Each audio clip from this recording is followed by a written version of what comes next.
Welcome to my X build for Dream of the Demon, you dizzy bastards. I never really completed my early game X build for the end game, so finally I have decided to do it. As always, X is absolutely ridiculous when it comes to damage output, and also with this build you're gonna have incredible ki consumption reduction and very high survivability, so basically all in one.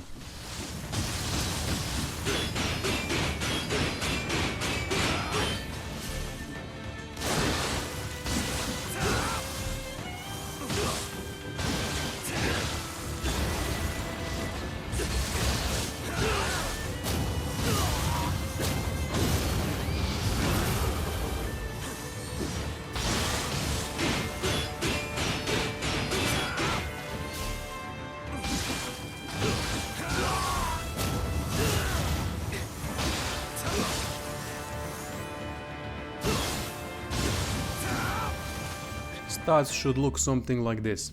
I have remodeled X to scale off of Stamina A and also to scale off of Magic A+.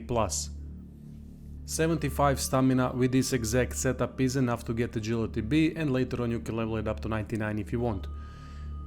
I went with scaling for Magic because Magic extends duration of buffs and debuffs, which is quite important for this build. 16 strength is needed to wear all the sets that we want.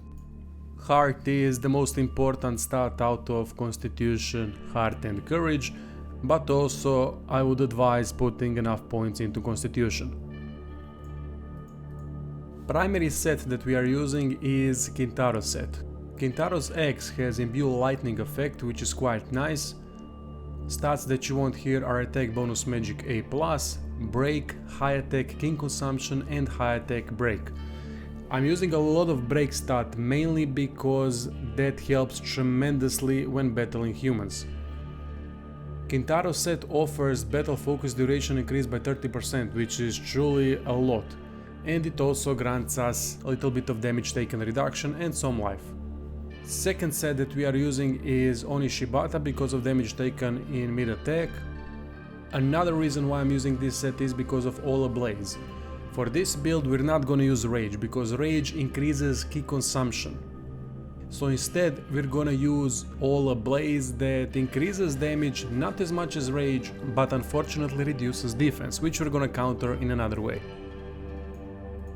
Third set that we are using is Master Swordsman's Power because of active skill ki consumption reduction for only 3 pieces.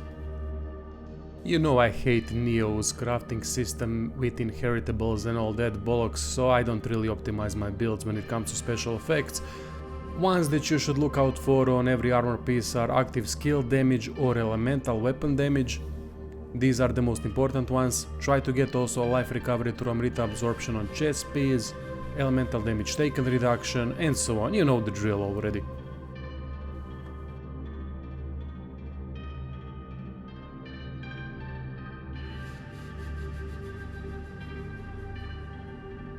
On accessories, I'm using typical poison related stuff. Try to get as well life recovery through Amrita absorption, elemental damage taken reduction, and similar special effects that would really increase your survivability.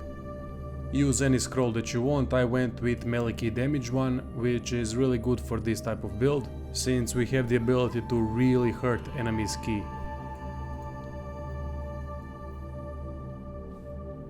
Magic and Ninjutsu I'm using are Weakness, Poison, Devigorate Talisman on first bar. Devigorate is really nice to increase our survivability because with it we reduce enemies' attack power. Poison is there to obviously poison the enemy, weakness, you know, the traditional stuff, nothing really new and spectacular here. Get Sloth as well, as it is very useful. Extraction, Talisman, Barrier, Protection. For last one, try to get one Elemental Stop Talisman to negate some of the elemental damage received from bosses, because bosses usually have focus on one elemental damage. Also, I have Water Talisman, but you can have Fire if you want, in case enemies are resistant to shock damage. Quick Change Scroll is also a nice addition, with Toxic Ground Fire in case Poison Shurikens don't really work out well. Guardian Spirit I'm using is Atlas Bear because of damage bonus when on low key, increased melee damage and faster winded recovery, so you don't have to get it on your armor pieces. Cores are Yatsu no Kami because of melee damage versus poison enemy. Another core is Shoot and Dodge Soul Core because of the increased defense through Amrita Absorption. This is how we negate lower defense from all ablaze. That is why I'm using Shoot and Dodge. Another option here is on Ryoki, that reduces damage taken by 10% mid-attack. Secondary Guardian Spirit is Inosasao because of damage taken mid-attack. If you want to be extremely tanky, then go for Genbu as your primary Guardian Spirit, with the exact same setup as with Atlas Bear. You're gonna lose damage, but you're gonna be almost unkillable. Takenaka is best clan choice. Skills that you need from X3 are Heaven and Earth. This is an amazing combo. Get Mad Spinner and its upgrade. Both Mystic Arts are fine. Inner Light is great against enemies that can switch realms. Intensity is great against everyone. I went with Intensity, but the other one is also very nice. Other than that, go for blue upgrades as you would usually. Don't forget to also go into skill customization and apply damage bonus, magic and stamina on Mad Spinner and Heaven and Earth. This is truly one of the simplest builds you can ever play, and it is so goddamn OP, it's ridiculous. Even without special effects optimization.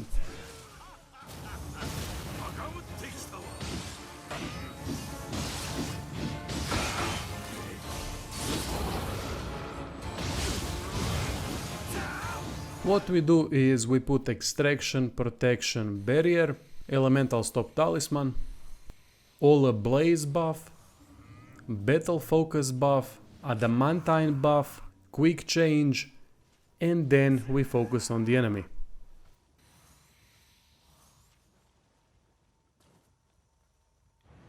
First put Sloth on an enemy, then go for Weakness and Devigorate. After that apply Poison and start spinning.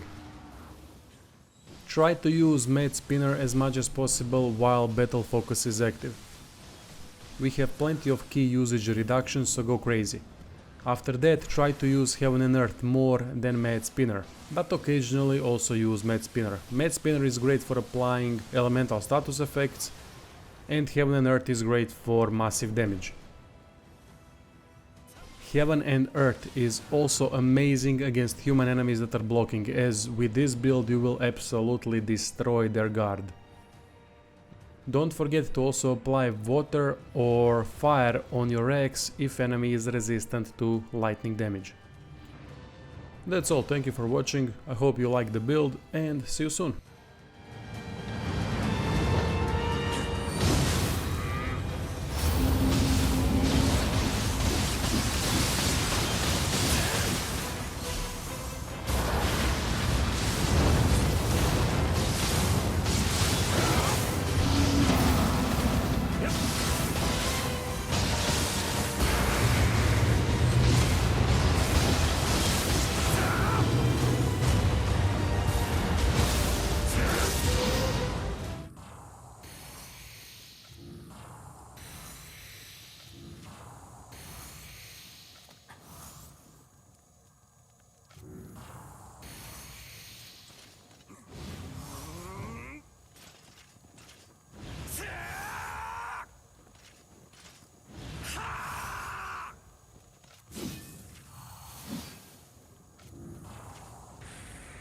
Come on.